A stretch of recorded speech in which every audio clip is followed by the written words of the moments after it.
Kenapa sih ada saham yang chartnya kelihatan murah banget, tapi makin dibeli malah makin nyangkut? Ini karena kamu cuma lihat harganya, bukan lihat bisnis di baliknya. Di video ini gue bakal jelasin cara analisa fundamental saham paling simple, biar kamu bisa bedain mana perusahaan bagus dan mana yang cuma jebakan.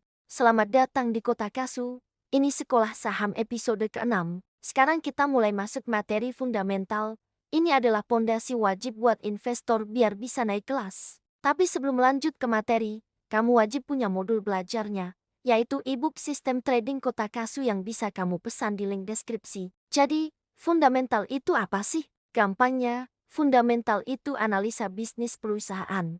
Ingat, kalau kamu beli saham, artinya kamu lagi beli sebagian kecil dari bisnis itu. Jadi yang harus kamu cek pertama kali adalah, bisnisnya sehat atau enggak. Analogi sederhananya gini deh, kalau kamu mau beli warung makan, pasti kamu cekkan omsetnya berapa, untungnya berapa, ada utang apa enggak. Nah, beli saham juga sama persis kayak gitu.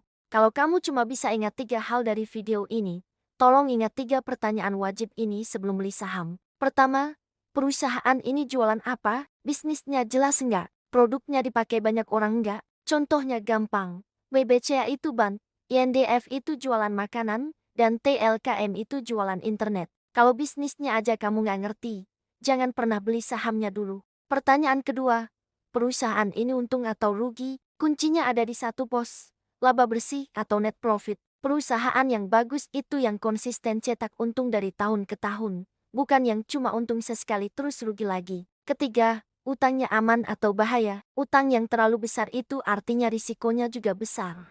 Banyak banget saham yang kelihatannya murah, ternyata perusahaannya hampir bangkrut karena terlilit utang. Sekarang gue kasih 3 rasio fundamental paling basic buat pemula.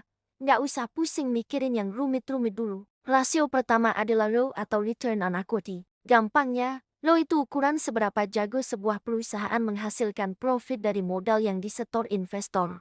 Aturan simpelnya, ROE di atas 15% itu biasanya udah bagus. Rasio kedua, PER atau Price to Earnings Ratio. PER ini membandingkan harga saham dengan laba per sahamnya. Secara sederhana, PER rendah artinya murah, PER tinggi artinya mahal. Tapi ingat, jangan cuma lihat PER doangnya. Rasio ketiga, PBV atau Price to Book Value. PBV membandingkan harga saham dengan nilai buku atau ekuitas perusahaan. Biasanya untuk saham bank yang bagus, PBV di rentang 1-3 kali itu masih wajar. Biar lebih kebayang, kita coba bedah cepat satu saham, misalnya BBCA. Kita pakai checklist simple tadi. Pertama, bisnisnya jelas. Jelas, bank terbesar di Indonesia. Kedua, labanya konsisten naik. Jelas, setiap tahun naik. Ketiga, utangnya terkendali, aman. Keempat, ROE-nya tinggi. Iya, tinggi. Nah, makanya saham kayak gini harganya cenderung mahal tapi kuat naiknya. Sekarang coba bandingin sama saham gorengan.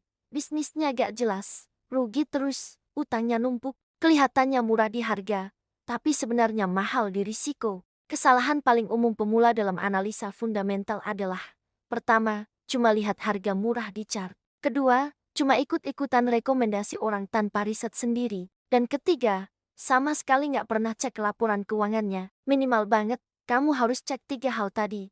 Bisnisnya apa, untung atau enggak, dan utangnya aman atau enggak. Oke, kita rekap sedikit. Jadi fundamental itu analisa bisnis. Cek 3 hal wajib, bisnisnya jelas, labanya konsisten, dan utangnya aman. Kalau mau lebih dalam, tambah 3 rasio simple, ROE, PER, dan PBV. Kalau kamu sudah ngerti dasar-dasar fundamental ini, di episode selanjutnya kita akan bahas lebih dalam lagi 3 rasio wajib yang harus kamu cek sebelum beli saham. Di episode 7 kita akan bahas tuntas cara pakai PER, PBV, dan ROE biar kamu nggak salah lagi beli saham yang kelihatannya murah. Thanks sudah nonton, salam cuan waras dari Kota Kasu.